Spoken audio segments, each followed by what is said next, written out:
7 against Bren Esports. We will find out who will be the grand champions after all of it. Starting from game number 1, we'll see how well will they adapt in the land of Dawn. It's your casters here on the desk.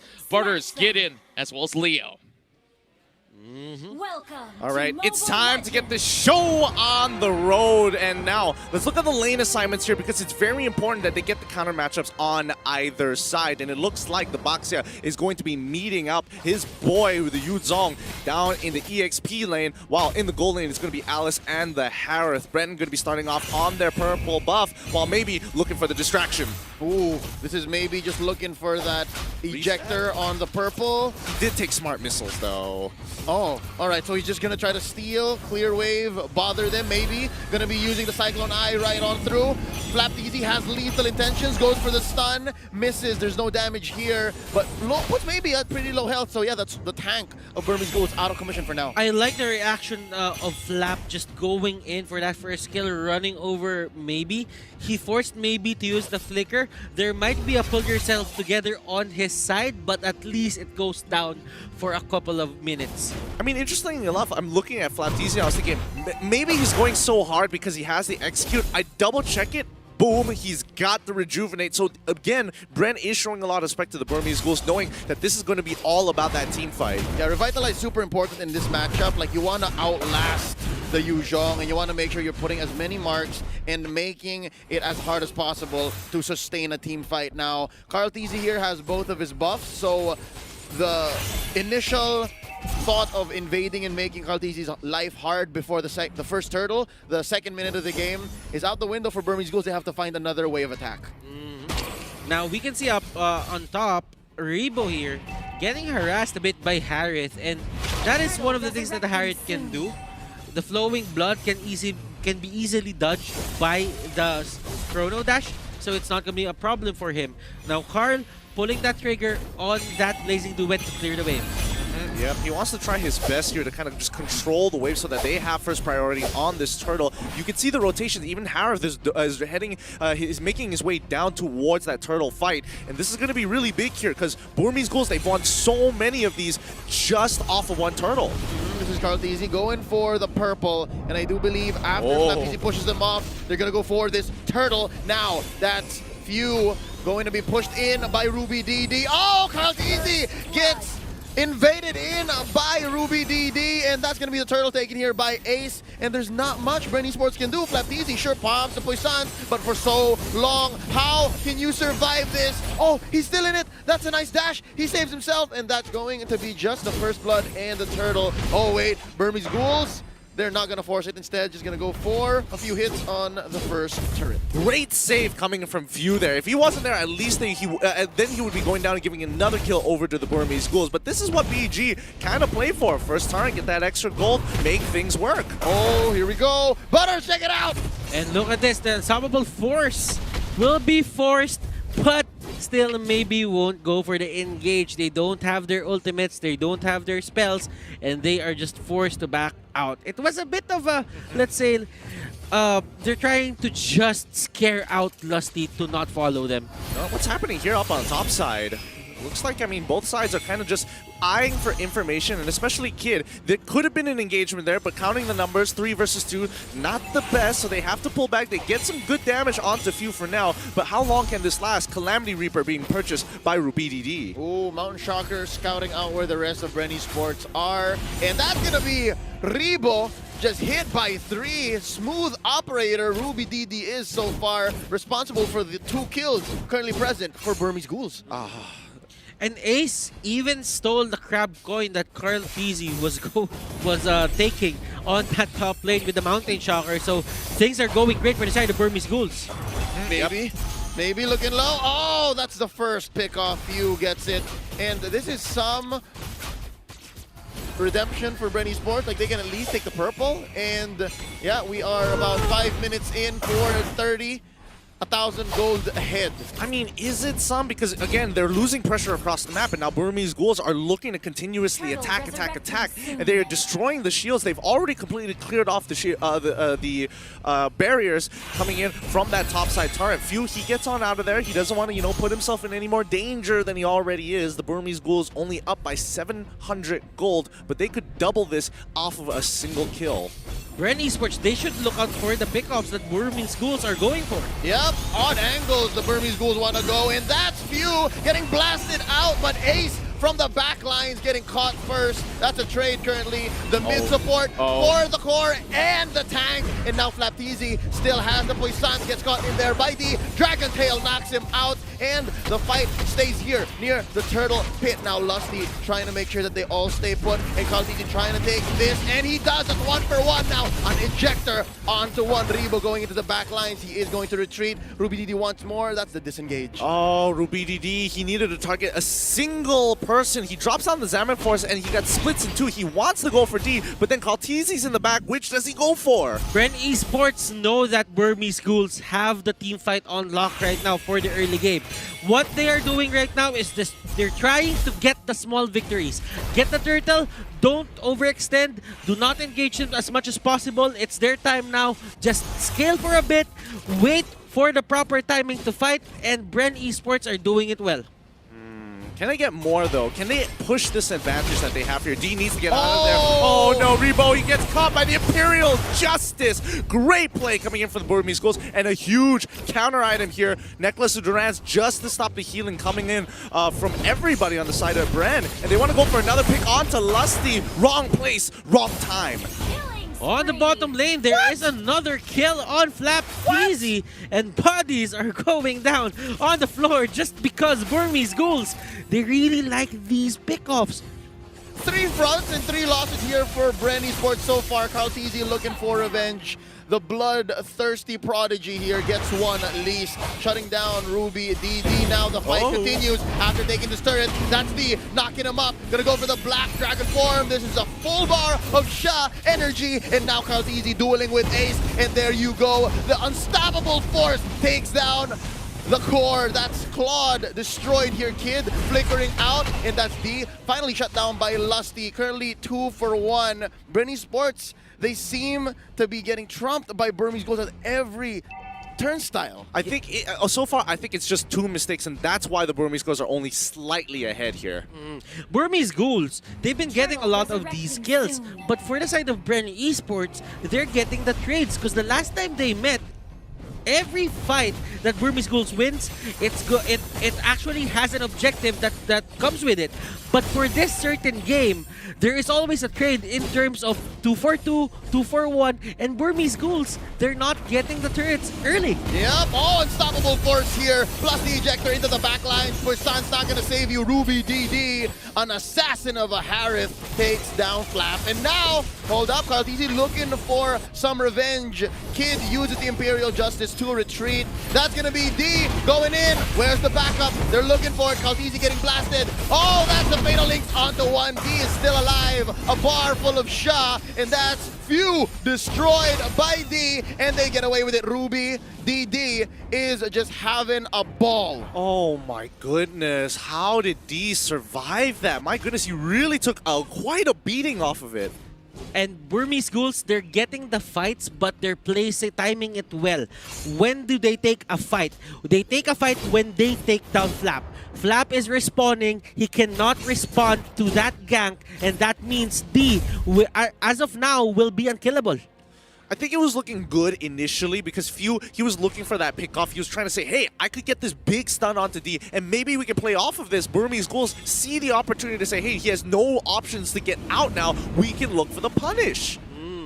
That is true. As you can see right now, Burmese Ghouls, they really like to go for these kinds of plays. Just stay in the brush, try to get the ejector close to Kid.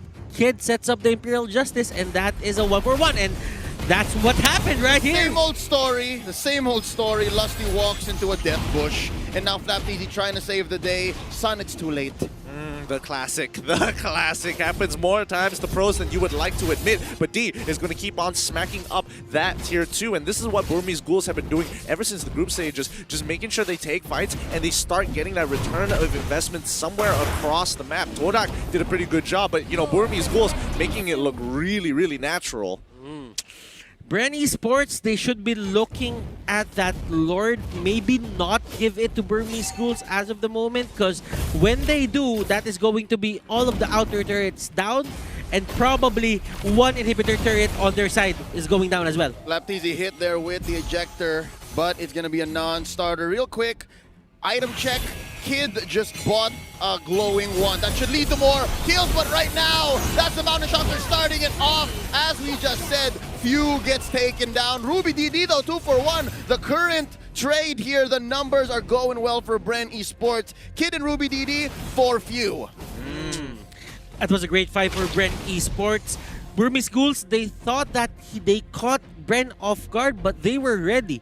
They knew that there was a possibility, a small possibility, that someone or two people are there in that brush, and it paid off for them. Yeah, and I mean, even Ruby DD, he dropped down the Salmon Force to make something happen, but now the Burmese Ghouls looking to turn this fight on top of them to make sure they don't get the Lord, maybe in the back line, but he goes down almost straight away. Flapteasy making sure he's zoning out Ace. They have a double kill coming in for Carlteasy, making it look real nice and smooth as the comeback mechanic is here, down 4K, now evening up the score to at least 1K differential and taking the lead. Oh no, the fight continues. Kid forced to retreat. Zaman forced it in by Ruby DD, but the damage has been done. Words have been said, feelings have been hurt, and Lord is marching down mid. Nice engage there for the side of Kid. He might have bitten off more than he can chew, but Ruby DD saves the day. They cut their losses to a minimum. Check this gold graph out. At least we get a better idea, because again, when we were looking at the Burmese Ghouls, they were almost reaching that 5K mark, and that would have been a really difficult position to get, especially when it was about 7 to 6 minutes of the game. Now things have changed, and they're looking to force it harder. Yep, they're pushing this mid lane turret. Mission accomplished for Bren Esports. Ruby DD takes a few hits from Lord. The swing of the axe chunking him off to about half health, and there's another push up top. Wow, how the tables have turned. Burmese Ghouls now feel the pressure from Bren Esports. And look at this, all turrets, all outer turrets for the side of Burmese Ghouls are going down, and for the first time in forever, I'm seeing Burmese Ghouls defend their own turrets. I mean, don't hold your breath for too long here. This is going to be the Lord power play. Bren going to force the situation here. D trying to disengage the entire team to allow time and buy space for Ruby DD to drop the Salmon Force, and Bren Esports, they call it, they see what's going on. No, I will not let you choose this fight. And maybe he's not done with it yet. The Unstoppable Force is going to get punished with the Circle Eagle as the rest of Bren Esports push him back into the Toys Poissons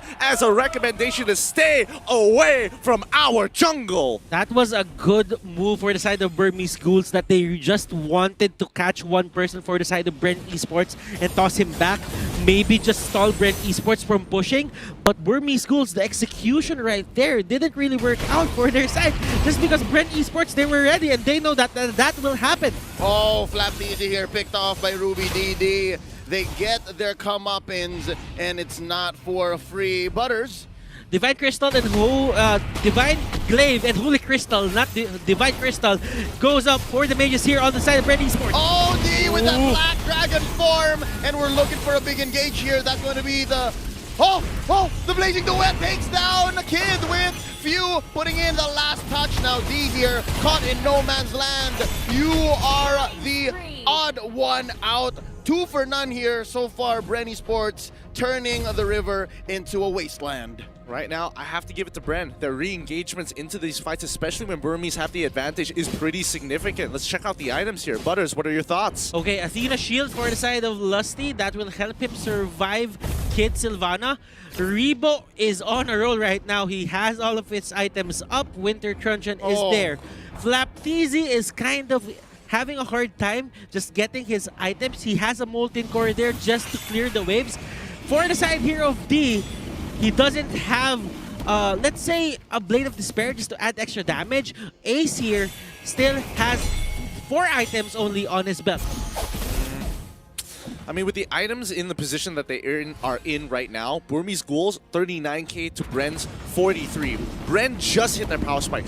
All Burmese Ghouls have to do, play this slow, clear that waves, wait until that Lord is up, and then play this stalemate where you're putting enough pressure to say, hey, I could look to contest you on Lord, and I might contest you on Lord, but as long as you are not finishing the Lord, we have enough time to hit our 42k power spike, and then that's where they're going to call it.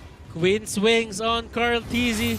He might just tank some of the damage. Oh, Here. the fight has already started from the back line. The ejector on the flap easy. He pops the Poissons, and that's D taking quite a few hits from that. Mountain Shocker gonna be an incentive for Bren Esports to back out. That's gonna be from the back lines, baby. Getting chonked. Oh, this is going to be the pit helping Bren Esports out. That's a double for Bren. Make it a triple. It's one for each of the TZs. And right now, they are primed for the second Lord take. Mind you, this is Luminous. Oh no, this was a very poor choice for the Burmese Ghouls to actually initiate on that fight. They said, hey, maybe we can go back in. The Toys Poissons has been wasted, and D, he's got a little bit of health. He has max on his passive, so he could heal back up. Unfortunately, RubyDD can't get into the fight. You want to fight on these neutral objectives, a place where you have a lot of places to abuse your Chrono Dash and kind of outmaneuver your opponents. Molten Core became the cursed helmet here for Flap Tizzy. Carl Tizzy having a good time just roaming around the map, getting those stacks, and Dominance Eyes, Queen Swings, Cursed Helmet. That is enough defense items to tank the damage that will come out from Burmese Ghouls. So that means as long as Flap Tizzy is getting item progression, there is going to be a lot more resources that will be put to him to take him down. I would totally agree here, and again, Burmese Ghouls have to choose the places that they fight in. They cannot go into these narrow corridors. They cannot afford to get hit by these big-ticket ultimates from Lusty. And if Rebo gets into that back line, sure, you have escape mechanics, but Kid needs to be the one to dictate where the place and time the fight is going to occur. And those are all tall orders because Bren Esports has the superior combat mobility. They can just say where the fight happens and they can force him, and right now that's what's happening here. Mountain Shocker to try and clear the waves, but it's too little too late. Lord already whacks away at that inhibitor turret. Ace at less than half health. That's going to be the push on bottom lane as well. Now only mid stands. Let's see how Burmese Ghouls will deal with the second Lord of the game. There's a fight on all fronts here, and I'm waiting to see who's going to make the first move. Oh, thankfully they were able to kill the Lord before it actually charged in towards that inhibitor down on mid side. That would have been a huge blow. That Rebo is just turning on that Blood Ode. He's never turning it off. He has the purple buff on under his belt. Now Carl Tizzy, they have all the time in the world to just end this just because Burmese Ghouls, they're not getting their buffs anymore. Yeah, this is the choke right here.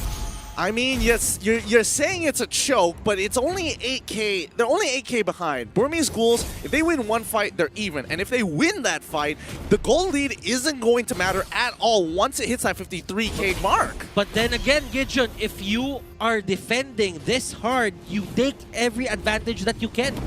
True, but that also means you have a safe way to farm. It goes both ways here. Bren need to find a way to catch the Burmese Ghouls off guard. And the Burmese Ghouls, if they get a little too antsy and they don't play disciplined and walk out and get punished for that mistake, Bren will end this game. There's going to be 92 more seconds, and Burmese Ghouls don't necessarily have to force anything. So far, these two teams have been acting like well-informed businessmen. They know the economy of their skills. They know what the timings are like. They know which heroes should be the priority. And right now, they know how much each buff costs. And that's what I'm trying to get at. The last time we checked, as you said, it was what, like a 7k, 8k gold lead? Just. But that's because Bren Esports has been on the choke only about a rotation of buffs in, but now that's the second or third, and Burmese Ghouls, you see it, you feel that RubyDD, you feel that Ace, they're just not dealing as much damage. For now, but let's have a look. I mean, they've got the purple buff, which is really important, especially for Rebo here. And now, keep your eyes on Carl Tizzy. When he has that orange buff, Burmese Ghouls might have to reconsider whether or not, who the hero priority is going to be here. And this orange buff, it's way too important. Oh! Legs pulled in two from the Burmese Ghouls, and the Mouth Shotgun does come out, but maybe he's trying to zone out the rest, and Flapteezy, he doesn't mind taking that damage as he goes on forward, but RubyDD is going to be the next on the chopping block. He tries to dodge it around with his Admin Force, but it ain't going to be enough as maybe pulls backwards again. He can't do too much. He turns around with the Imperial Justice. Ace tries to go in and get the killing spree. He's got it down. Now it's a 1v3. He dodges right in between, sweeping and sliding, but Rebo finally joins the fight. This is looking pretty bad for the Burmese Ghouls, especially on game 1, and Bren, they call it off, take their wins, and now they need to end this right here, right now. And this is going to be Few trying to do as much damage as possible. Maybe here gets gone out. Ace gets gone out as well. And look at this. The burst down won't be there, but that is not going to be the main objective as the base of Burmese Ghouls